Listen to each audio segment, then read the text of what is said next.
In this video today, you will learn how to calculate mechanical advantage for a Class 2 lever. If you remember, there are three different types of levers. In this particular video, we're going to learn how to calculate the mechanical advantage for the Class 2. The equation for solving mechanical advantage for a lever is calculated by dividing the distance from the fulcrum to the effort by the distance from the fulcrum to the load. You can see that in the equation below.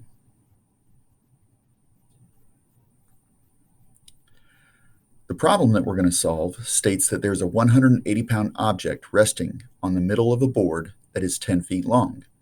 The fulcrum is located at one end of the board, and the effort is applied at the opposite end.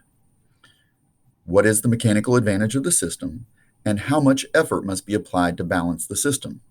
As you can see, there are two separate questions which will require two separate equations. But to begin with, we're going to start out by sketching this problem. A Class 2 lever has a rigid beam supported at one end with a fulcrum, and the other end is where we are going to apply our effort. In the middle of those two is the load. In this particular case, a 180-pound object is the load that we're going to be lifting. The equation that we're going to use is mechanical advantage for a lever is the length to effort divided by the length to the load. We're going to plug our variables into this sketch, and then we're going to plug them into the equation. So we have a 180-pound load located in the middle of a 10-foot board. That tells us that that load is 5 feet away from the fulcrum, and that the effort is 10 feet away. We can plug those known variables into the equation. Mechanical advantage for the lever is equal to the length to effort, which is 10 feet, divided by the length to the load, which is 5 feet. The feet cancel out, and we receive a mechanical advantage of 2. We apply that to the second equation, which is effort equals load divided by mechanical advantage.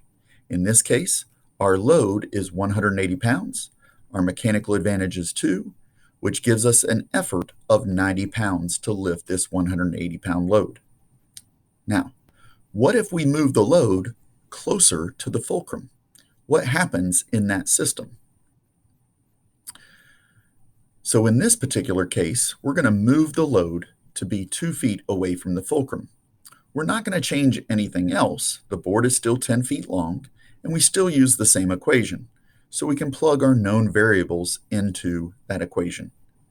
In this particular case, the distance from the fulcrum to our effort has not changed. It is still 10 feet. But the distance from the fulcrum to the load is only 2 feet. The feet cancel out, but it gives us a mechanical advantage of 5. Moving forward, we have to solve for effort.